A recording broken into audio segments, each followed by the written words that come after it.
On a weathered bench near the fountain, its green paint peeling and its wood worn smooth by years of use, sat a cat. He was no ordinary cat, though his appearance was unremarkable. A blue-gray coat, amber eyes, and a quiet demeanor. What made him extraordinary was his unwavering dedication to that single spot. Day after day, rain or shine, he remained there, his gaze fixed on the eastern entrance to the square. He didn't beg for food or seek attention. He simply waited, patient and resolute, as if he knew something the rest of the town did not. Ruth Holcomb, a sprightly woman in her 70s, was the first to notice him. Known for her love of animals, Ruth had spent much of her retirement caring for Ash Hollow's stray cats. She knew every feline in town, their habits, their quirks, their favorite hiding spots. But this cat was different. There was a purpose in his stillness, a quiet determination that intrigued her. "Well now," she said softly one morning, approaching the bench with a small tin of tuna. "Who might you be?" The cat glanced at her briefly, polite but disinterested, before turning his attention back to the eastern path. Ruth left the tuna beside him, but when she returned an hour later, it remained untouched. The cat hadn't moved an inch. "Suit yourself," she said with a chuckle, not offended in the least. In her years of working with animals, Ruth had learned that every creature had its own story. This one, she sensed, was waiting for something or someone. As weeks passed, the cat became a local sensation. Children pointed and whispered as they walked to school. Tourists snapped photos. The town council even debated whether to relocate him to a shelter in Grayson County. But every attempt to move him ended the same way: a swift dodge, a graceful leap, and a calm return to his spot on the bench. He wasn't aggressive or frightened, just quietly, firmly resistant. "That cat's waiting for someone," Mrs. Calloway declared one morning, setting down a saucer of milk that, like all offerings before it, went untouched. "Mark my words." And so the townsfolk began to call him the waiting cat, though no one knew exactly what, or whom, he was waiting for. Liam Peterson, Ash Hollow's mailman for over 3 decades, developed a habit of tipping his hat to the cat each morning. "Still on duty, I see," he'd say with a chuckle. "Me too, old friend. Me too." But it was Ruth who watched him most closely. There was something about his dedication that touched her deeply. Perhaps it reminded her of her late husband, George, who had waited for her at the train station every Friday evening for 40 years when she returned from visiting her sister in Chicago.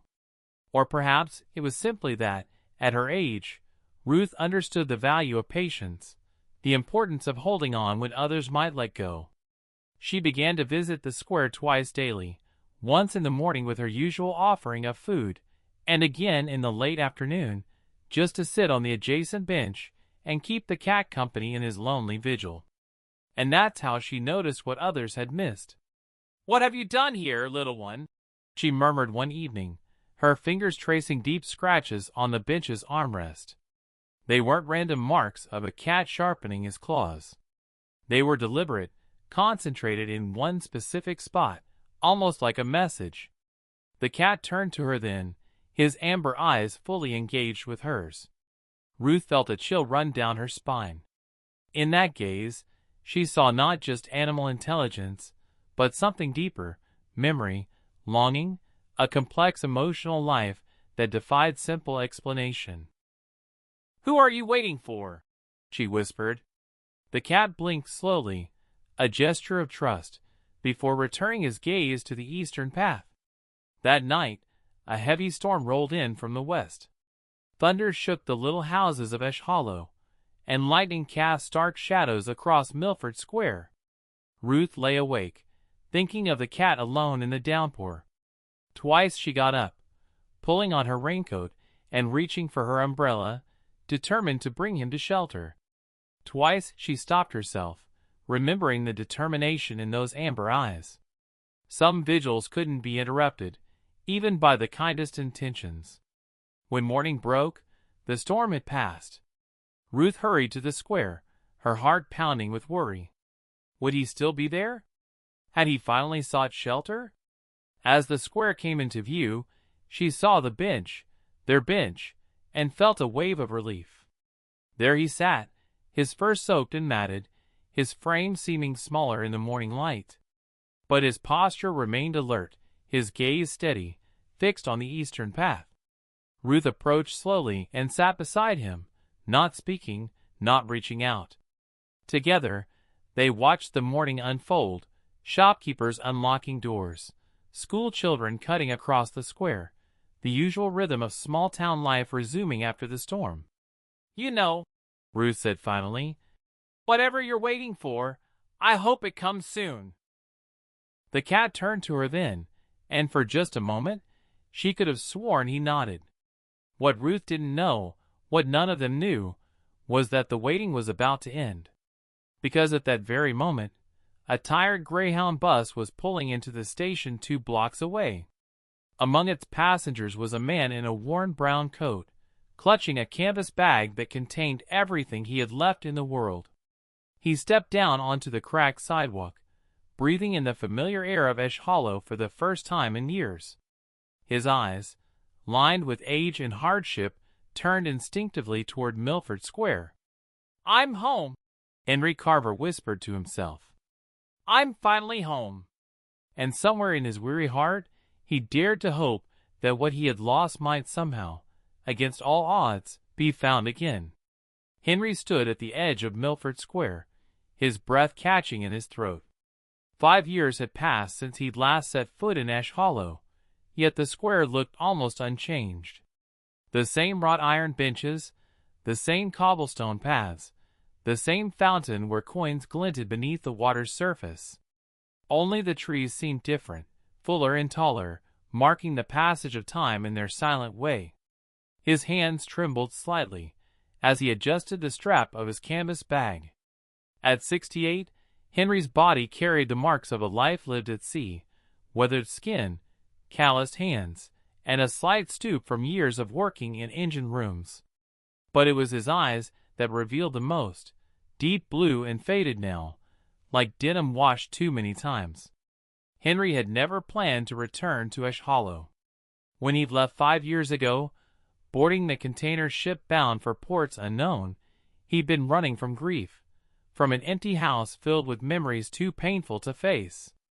The sea had always been his refuge, the place where troubles seemed to dissolve in salt spray and endless horizons. But the sea had betrayed him too. A storm off the coast of Portugal, a moment's inattention, and then the accident that had mangled his left leg and ended his sailing days forever. Now, returning to the town he'd once called home, Henry felt like a ghost revisiting the world of the living. Would anyone even remember him? Or had he, like so many before him, simply faded from the collective memory of Ash Hollow, becoming another story told in the past tense? He took a hesitant step forward, then another. The morning air carried the scent of baking bread from Mrs. Calloway's shop, just as it always had. The sound of children's laughter echoed from the playground on the far side of the square. For a moment, Henry closed his eyes, allowing himself to remember how it felt to belong. "Henry? Henry Carver, is that you?" The voice startled him. He turned to see Liam Peterson, mailbag slung over his shoulder, staring at him with undisguised astonishment. "Liam," Henry nodded, forcing a small smile. "Still delivering the mail, I see." "And you're still stating the obvious," Liam replied, his withered face breaking into a grin. He stepped forward, clapping Henry on the shoulder with familiar ease. "Good Lord, man. We thought you'd disappeared for good. Where have you been all this time?" "Here and there," Henry said vaguely. "Mostly at sea." Liam's eyes traveled down to Henry's leg, noting the way he favored his right side, but he asked no questions. "Instead," he said, "you heading back to your old place on Maple Street?" Henry shook his head. "Sold it before I left. I'm just passing through, really. Thought I'd see the old town once more." The lie felt bitter on his tongue. The truth that he had nowhere else to go, that his savings had dwindled to almost nothing, that he'd come back to Ash Hollow because it was the only place in the world where he'd ever felt truly at home, seemed too raw, too desperate to share. "Well, you picked an interesting time to visit," Liam said, lowering his voice conspiratorially. "We've got ourselves a bit of a local celebrity these days." "Oh?" Henry raised an eyebrow, grateful for the change of subject. "A cat," Liam explained, gesturing toward the center of the square.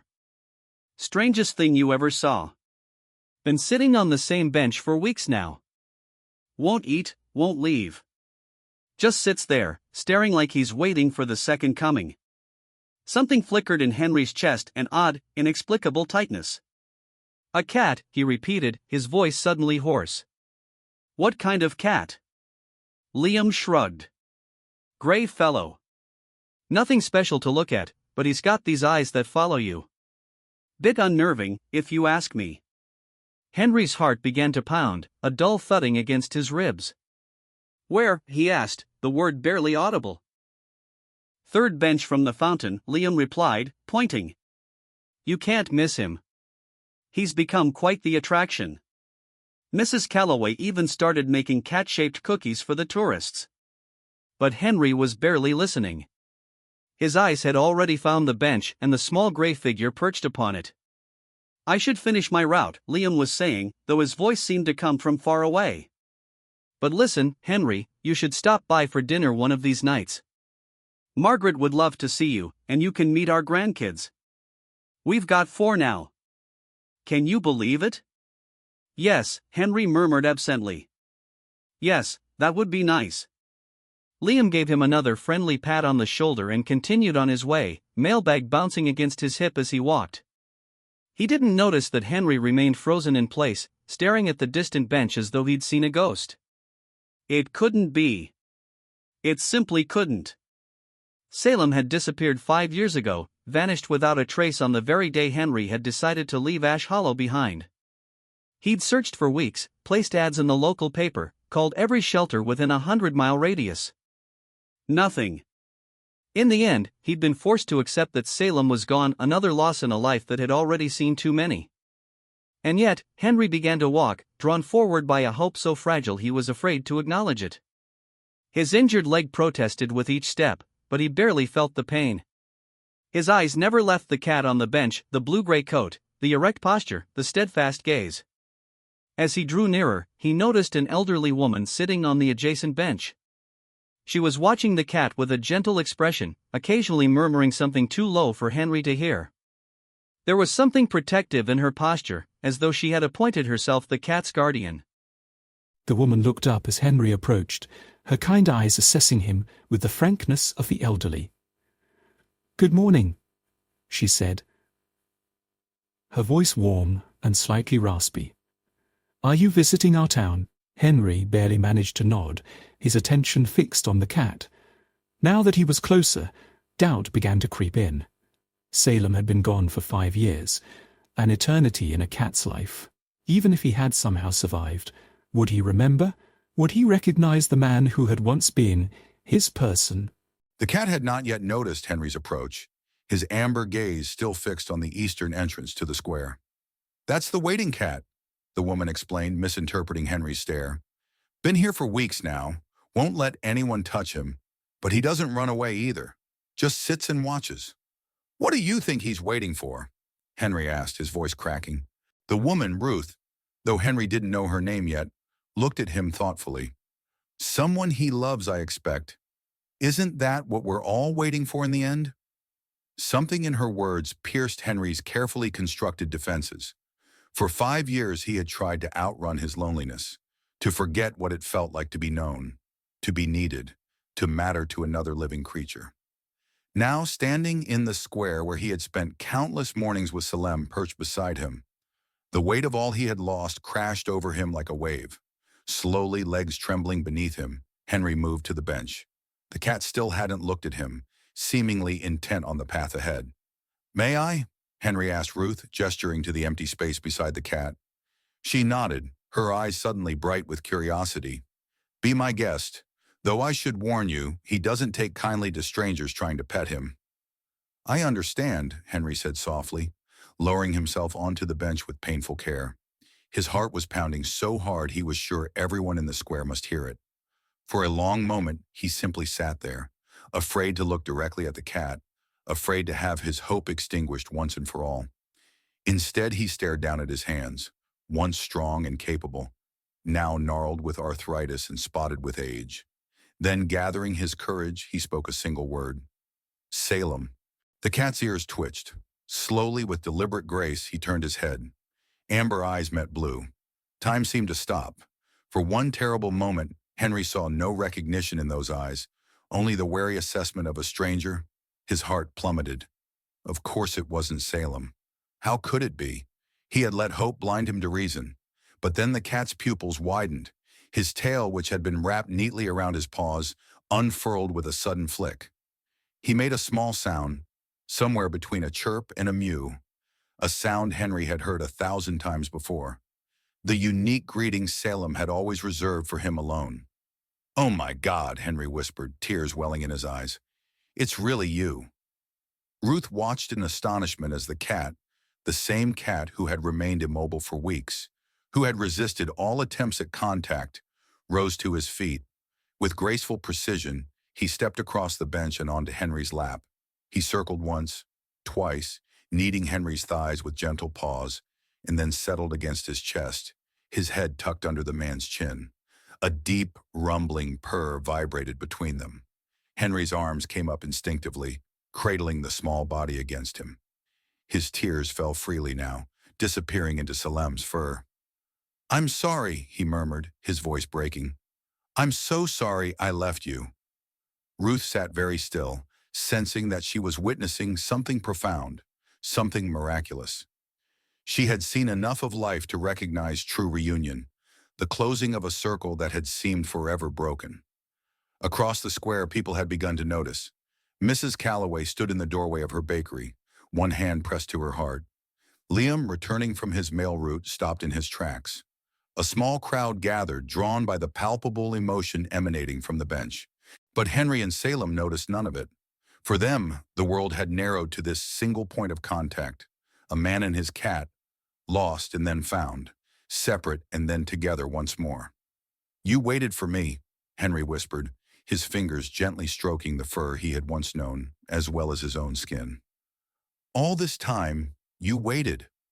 Salem's purr intensified, a sound of contentment so pure it seemed to vibrate through the very air of Milford Square. Neither of them knew what would happen next, where they would go, how they would survive, what new challenges awaited them. But in that moment, none of it mattered. They had found each other again. Against all odds, across time and distance, they had found their way back. And for now, that was enough. The bench in Milford Square stood empty now, its purpose served. The waiting cat had found what he was waiting for, and Henry Carver had found his way home. In the quiet town of Ash Hollow, where life moved at a gentle pace and secrets rarely stayed hidden for long, a small miracle had unfolded, a testament to the power of patience, loyalty, and the enduring bonds of love. And as the seasons turned and the years rolled on, the story of the waiting cat and the man who came home would become part of Ash Hollow's invisible history, a reminder that sometimes, against all odds, what is lost can be found again. The end.